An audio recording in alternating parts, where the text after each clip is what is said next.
Valve's new small patch update changed the trade-up formula, and along with it, killed filler skins. Rest in peace, P2000 Amber Fade. Plus, it made it significantly more difficult to trade up to low float and certain collection items. Let's break it down.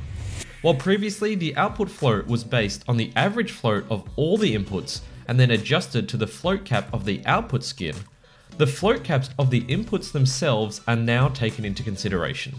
Plus, the probability for each outcome is now entirely dependent on the number of inputs from said collection, and does not take into account the number of potential outputs from each collection. If you don't know what a float cap is, it's the term used to denote any skins that do not have the standard 0 to 1 float range. For example, the M4A1S Blue Phosphor is float capped between 0 and 0.08, as it only comes in factory new and minware conditions. Let's take a look at a few examples, as it's the easiest way to see what happened. We'll use the CS2 Trade Up calculator to show the old system, as they haven't yet updated their formula, and Trade Up Spy's calculator for the new system. I'll add 0.3 float inputs for every example for consistency. Let's start with 10 Yellow Jacket CZs from the Fauchen collection. And as expected, the outputs would all have 0.3 floats and a 50-50 chance. None of the inputs or outputs are float capped here, and it's all the same collection. So if I go to Trade Up Spy, we should see the same results. And indeed, it's identical. 0.3 floats with a 50-50 split. All good there. But if I swap out 5 of the CZs to MAC-10 Hot Snakes from the Havoc collection, once again with no float cap, the old system would have given us a 33% chance at each output, again with 0.3 output floats. But going to Trade Up Spy, we now see that while the floats are unaffected, the output probabilities have changed. We have a 50% chance at the AK X-Ray compared to 33% before, and a 25% chance each for the Aquamarine Revenge and or Piper Beast. That's because we have 5 inputs from each collection. To put it simply, each input skin is responsible for 10% of the output probability, regardless of how many skins it trades up to. If we look at the control collection now, and I add 10 USPS target acquireds, which have a float cap between 0 and 0.5, the outcome would previously have been an AWP fade with a float of 0.024, given the AWP itself is float capped at 0.08. We can get this by using the original formula: output float equals max float of the output minus min float of the output, multiply that by the average input float, and add it to the minimum output float. In this case, 0.08 minus 0 multiplied by 0.3 plus 0. That gives us 0.024. However, now, given the float cap of inputs is taken into consideration when the average input float is calculated, it essentially considers the average input flows to be twice as much at 0.6 in this example, given our 0.3 float inputs are float capped at half of the full float range at 0.5. The new output float formula is the maximum output float minus the minimum output float, multiplied by the sum of each individual input float minus the minimum input float, divided by the maximum input float minus the minimum input float. Finally, we add that to the minimum output float.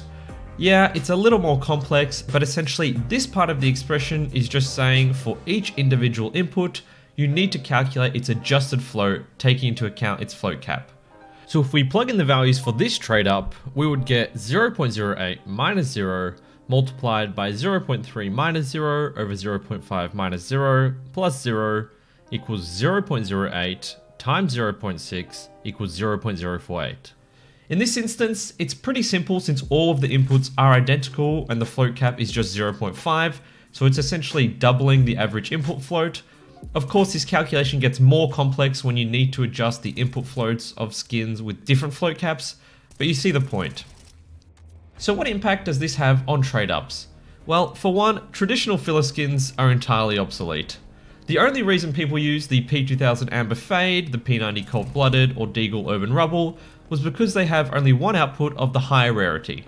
But since this no longer improves your chances at getting the skin you actually want, and you often had to pay more for these skins given their utility, you might as well just use whatever skin of that rarity is the cheapest. However, there is a catch. It's not as simple as that, given the float also matters. The P2000 Amber Fade has a float cap of 0.4, so when you put it into a trade up, it's like putting in a skin with a float 2.5 times higher. For instance, a 0.1 float minware P2000 amber fade results in an adjusted average input float of 0.25. Tradeups previously were profitable when you found combinations that resulted in the output skin having a lower float than its inputs, but this just became a whole lot more difficult. It also became more difficult to obtain certain skins as you can no longer skew the odds in your favour by, for example, putting one Norse collection skin with 9 fillers and still having a 25% chance to hit the Norse outputs. Now you'll get just a 10% chance. On the flip side, it did become cheaper to go for high tier skins that only have one output. For example, if you were going for a Dragon Lore trade up, you could have put in one M4A1S Knight with 9 P250 undertows that would have cost you about $60 each to maximize your chances at hitting the Knight, since the Armdeal 3 collection only has one red output. However, now instead of having to use expensive classifieds that only have one red output, you could just swap them out for cheaper options, since the number of outputs no longer matters.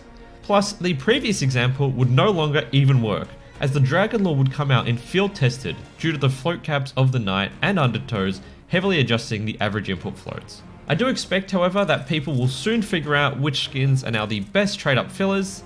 I mean, already just by looking at this example, it seems that all float cap skins are actually a huge hindrance to getting low float outputs entirely, unless the output skins are also heavily float capped. So potentially the best trade up fillers will be those with a full 0 to 1 float range, as their average float will not be impacted by this update. I tried to explain this complex topic as clearly as possible. Please let me know your thoughts and any questions in the comments below.